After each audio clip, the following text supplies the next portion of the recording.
बोल मोती कार्यक्रम में आपका स्वागत है। ओम शांति।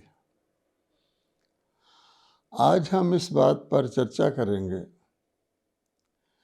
कि राम राज्य स्थापित करने वाले श्री रामचंद्र जी महाराज देवता थे या भगवान थे। अब परमात्मा के बारे में खोज करने वाले व्यक्तियों को चाहिए कि बहुत निष्पक्ष होकर जो भी हमारी मान्यताएं, परंपराएं, पद्धतियां चली आ रही हैं उस पर बिल्कुल न्यूट्रल होकर विचार करें कि कौन कौन है, क्या क्या है, ताकि हम जिसकी तलाश में हैं उसके द्वारा जो प्राप्ति है वो हम कर सकें। अब आप देखते हैं कि श्री राम कौन थे। हम मंदिरों में उनकी मूर्तियां स्थापित करते हैं, जाके दर्शन करते हैं, भगत जन कीर्तन करते हैं, पूजा आराधना करते हैं, प्रसाद लेके आ जाते हैं। ये कार्य तो हम सदियों से करते आ रहे हैं, परंतु क्या हमने यहाँ तक ही सीमित रहना है कि हम श्रद्धा भक्ति से उनकी पूजा करते रहें, उनके दर्शन करते रहें और उनकी हमारे ऊपर कृपा बनी रहे, या कि हम इससे आगे बढ़कर जानने की कोशिश करें कि वो पूज्य कैसे और क्यों और हम पुजारी कैसे और क्यों। इसलिए हमें इस बात पर बिल्कुल न्यारे होकर के विचार करना होगा। हर चीज़ के यथार्थ महत्व को जानना होगा। अगर हम देखें तो एक भगत श्री हनुमान जी के मंदिर में जाकर राम भगत हनुमान की भक्ति करता है बड़ी भावना से। वो हनुमान भक्त बड़े पक्के होते हैं। फिर हनुमान जी श्री राम जी की पूजा करते हुए दिखाए जाते हैं और श्री राम जी भी किसी की पूजा करते हुए दिखाए जाते हैं।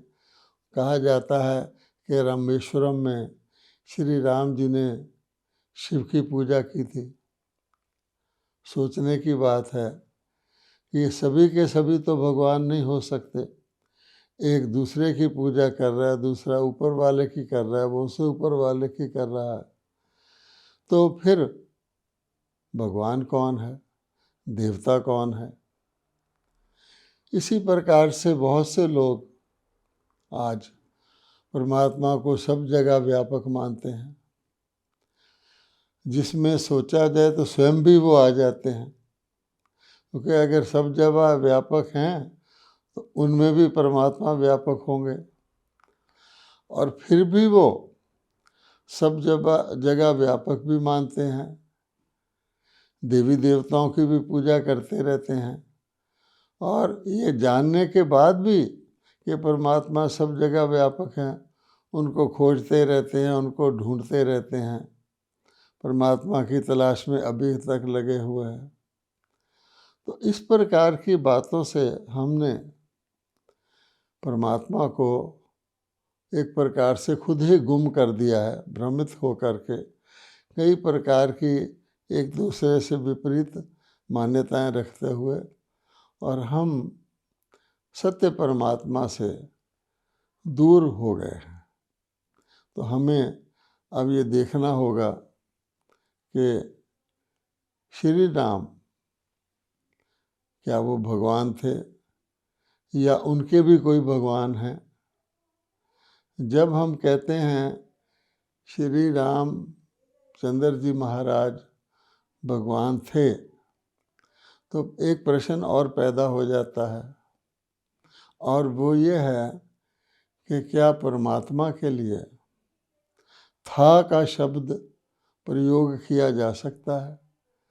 परमात्मा तो थे भी, हैं भी और सदा रहेंगे। परमात्मा तो शाश्वत है, परंतु श्री राम के रूप में, श्री राम के लिए तो हम यही कहेंगे कि महाराजा रामचंद्र जी महाराज थे, उन्होंने राम राज्य को स्थापित किया था। ऐसे तो नहीं कहेंगे कि वो हैं, क्योंकि जिस शारीरिक रूप में श्री रामचंद्र जी महाराज आए थे, वो शारीरिक रूप तो अब समाप्त हो चुका है।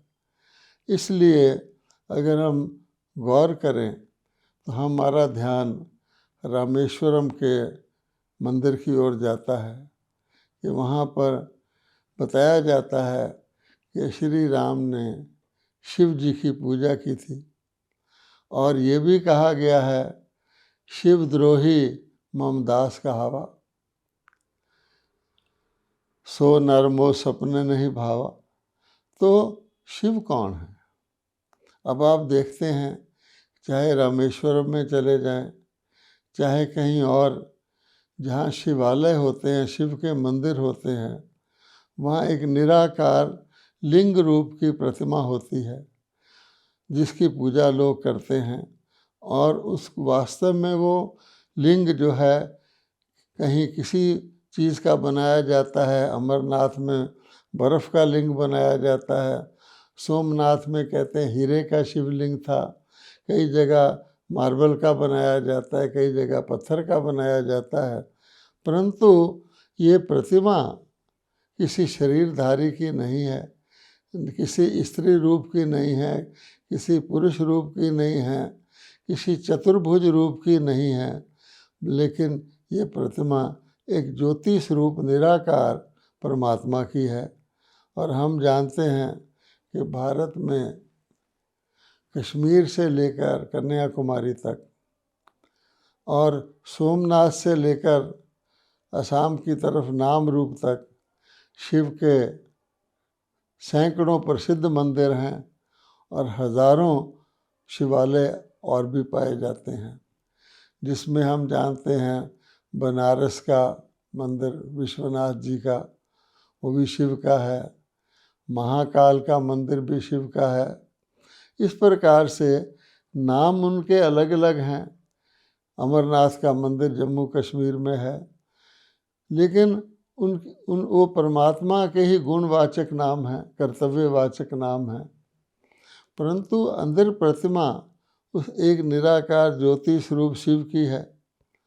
ये शिव कौन है? तो आप देखेंगे एक खास बात हमें नोट करनी है यहाँ, कि अगर हम परमात्मा को ढूंढ रहे हैं, ये जानने की कोशिश कर रहे हैं क्या सभी भगवान के रूप हैं या देवी देवता भगवान के रूप हैं, तो परमात्मा कौन है? तो नोट करें कि भारत के अंदर केवल और केवल शिव को ही परमात्मने नमः कहा गया है।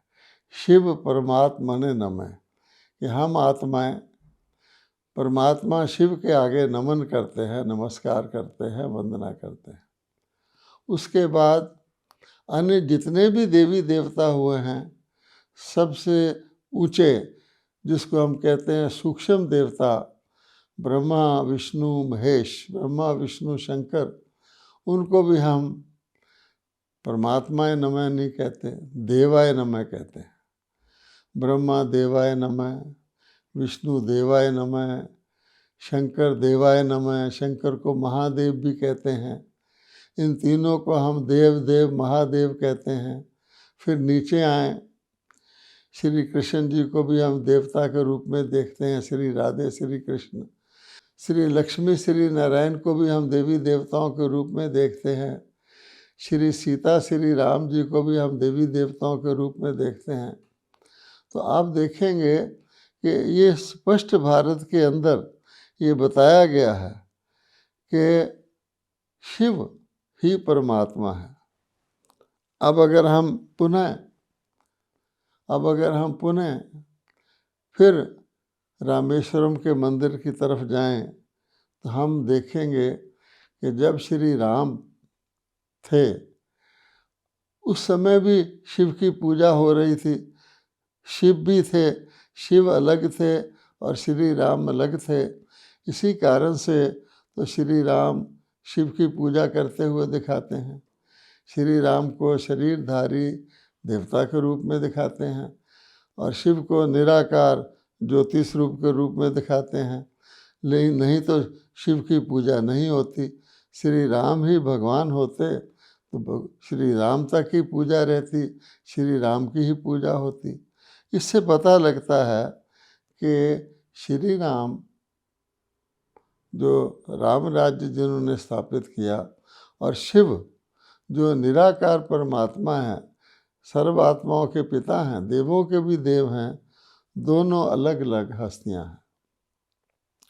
वैसे भी भारत के अंदर एक मान्यता चली आती है और बहुत प्रसिद्ध मान्यता है जो हर एक की भगत की ज़बान पर होती है।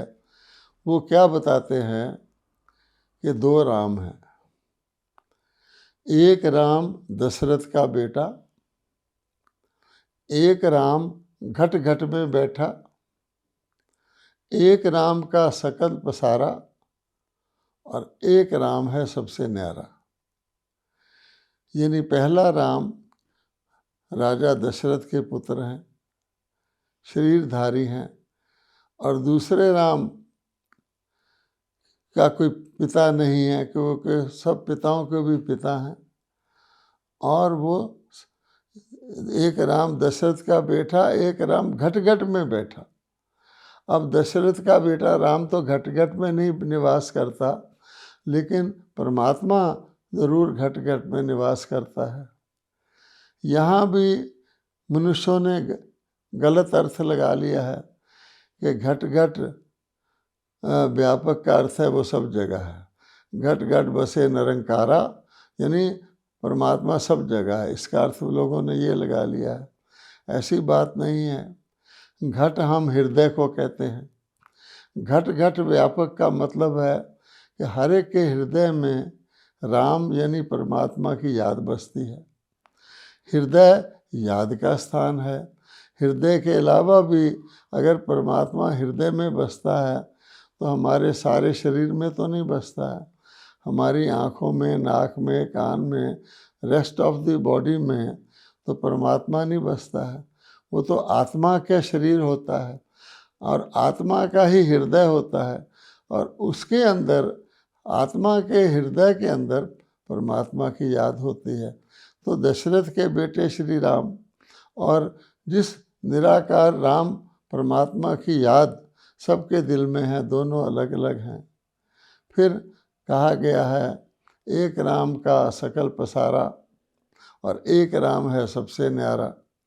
अब सकल पसारा का अर्थ क्या होता है कि रचना, कि जिसकी रचना होती है। जैसे हम राम राज्य ही कहते हैं। राम राज्य बहुत उत्तम राज्य गाया गया है। राम राज्य सर्वश्रेष्ठ मर्यादाओं से पूर्ण राज्य गाया गया है, लेकिन उसका पसारा तो होगा। राम राज्य में राजा भी होंगे, राज्य परिवार भी होगा, प्रजा भी होगी, बहुत कुछ होगा, सुख समृद्धि के साधन भी होंगे, संपन्नता होगी, कोई मर्यादाएं होंगी जिनका पालन, ये पसारा है।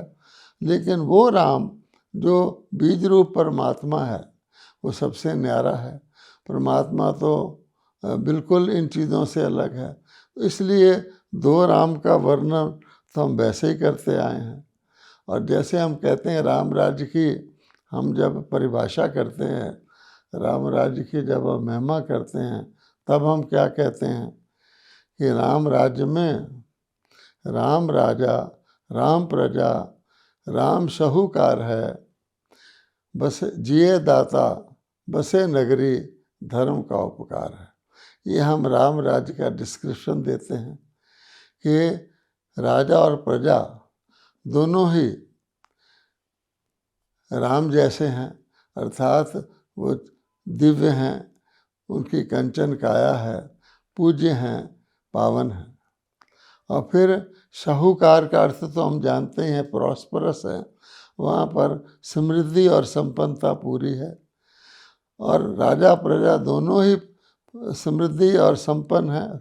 और फिर कहा गया है जिए दाता बसे नगरी, धर्म का उपकार है, अर्थात वहाँ पर सब कुछ उस राज्य में धर्म अर्थात हर चीज़ यथार्थ रूप से होती है, कोई अधर्म या पाप या दुष्कर्म या विकार का नाम निशान नहीं होता है। तो अब हम जब ये वर्णन करते हैं तो हम परमात्मा से अगर उनकी तुलना करें तो परमात्मा तो शिव जो हैं वो तो दुख सुख से न्यारे हैं, जन्म मरण से न्यारे हैं। वो तो शरीर भी धारण नहीं करते, ना उनका कोई शारीरिक पिता है, ना उनका कोई शारीरिक भाई है, ना उनकी कोई शारीरिक पत्नी है, ना उनके पुत्र हैं। तो इसलिए दोनों राम बिल्कुल अलग अलग दिखाई देते हैं। और अब देखना ये है, एक ख़ास बात नोट करने की ये है कि राम राज्य की स्थापना किसने की थी। अब आप गौर से देखेंगे तो एक नियम है कि हर चीज़ पहले नई होती है फिर पुरानी होती है। अब नई सृष्टि की, नए विश्व की, नए देवी देवताओं के राज्य की, नए राम राज्य की स्थापना किसने की। और वही राम राज्य फिर हर चीज़ नई से पुरानी हो जाती है तो अवश्य ही वही राम राज्य रावण राज्य में बदल गया। जब मर्यादाएं टूट गई, जब लोगों में पावन से पतित हो गए, विकार उनके अंदर आ गए, तो वही रावण राज्य हो गया। क्योंकि विकार ही प्रतीक हैं रावण के, काम क्रोध लोभ मोह अहंकार। अब सवाल ये पैदा होता है कि पुनः रावण राज्य से राम राज्य किसने स्थापित किया। ये बहुत नोट करने की बात है, क्योंकि राजा श्री राम का राम राज्य है, वो क्या रामचंद्र जी महाराज स्थापित करते हैं या रामचंद्र जी महाराज के राम राज्य को भी किसी ने स्थापित किया। तो उसमें आप देखेंगे कि कहा गया है पतित पावन। पतित पावन परमात्मा के लिए आता है कि परमात्मा ही पतित पावन है। पतित पावन सिया राम, अर्थात सिया राम जैसे पावन देवता बनाने वाला भी वो पतित पावन परमात्मा ही है। ये खास बात नोट करने की है, क्योंकि परमात्मा ही को ही सदगति दाता कहा गया है। परमात्मा ही पतितों को पावन करने वाला है। श्री राम राज्य में तो सारे ही पावन होते हैं। वहाँ तो कोई पतित होता ही नहीं जिसको पावन करने की आवश्यकता होती है। इसलिए नोट करने की बात यह है कि जैसा हम मानते आए हैं कि राम राज्य को श्री राम ने स्थापित किया, ऐसा नहीं है, बल्कि परमात्मा शिव ने, जिसको हम परमपिता परमात्मा कहते हैं, जो ही सबके सदगति दाता है, जो ही सब पतितों को पावन करने वाले हैं, हम परमात्मा से प्रार्थना भी करते आए हैं, हे परमात्मा विषय विकार मिटाओ, हमें पावन बनाओ, हमें सद्बुद्धि दो।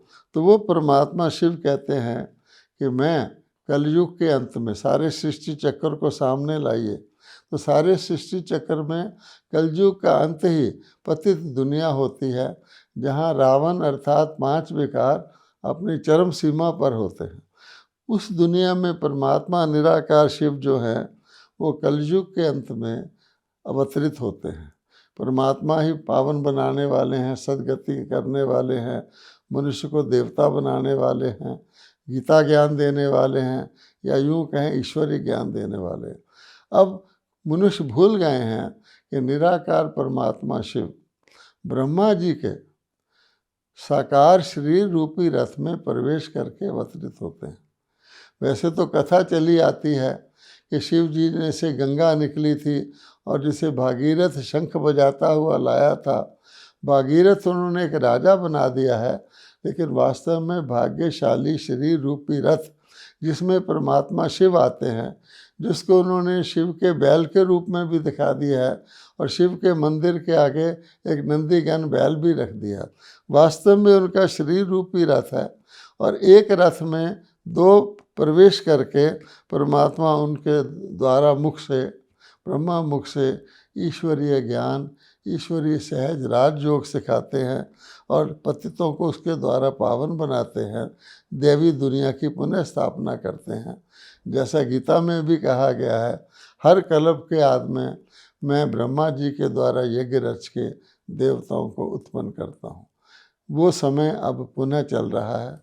ब्रह्मा कुमारी सबको यही संदेश देते हैं, हम अपने परंपराओं को, अपनी मूर्तियों को, उनके पहचाने, उनके हू को जाने। केवल श्रद्धा भाव से भक्ति पूजा करने से काम नहीं चलता। राम राज्य, रामचंद्र जी को भी राम राज्य देने वाले निराकार परमात्मा शिव हैं। इसीलिए दिखाया गया है कि रामचंद्र जी महाराज ने भी शिव की आराधना की और शिव ने ही उनको रावण को मारने की शक्ति प्रदान की, अर्थात काम क्रोध लोभ मोह अहंकार रूपी विकारों को भस्म किया। और कहा भी गया शास्त्रों में, शिव ने तीसरी आँख खोलकर, अर्थात मनुष्य आत्माओं की ज्ञान रूपी आँख खोलकर कामदेव को भस्म किया था। ऐसे नहीं कि शिव ने अपनी तीसरी आँख खोली थी, शिव तो निराकार थे। तो ये कार्य वर्तमान समय पुनः चल रहा है। पावन नई दैवी राम राज्य की स्थापना सचमुच हो रही है और सबको ब्रह्मा कुमारी यही निमंत्रण देते हैं, इस बात को समझें, आकर राजयोग सीखें, अपने आप को पावन बनाएं, विकारों से मुक्त हों और आने वाले राम राज्य में जन्म लेने के अधिकारी बने। ओम शांति।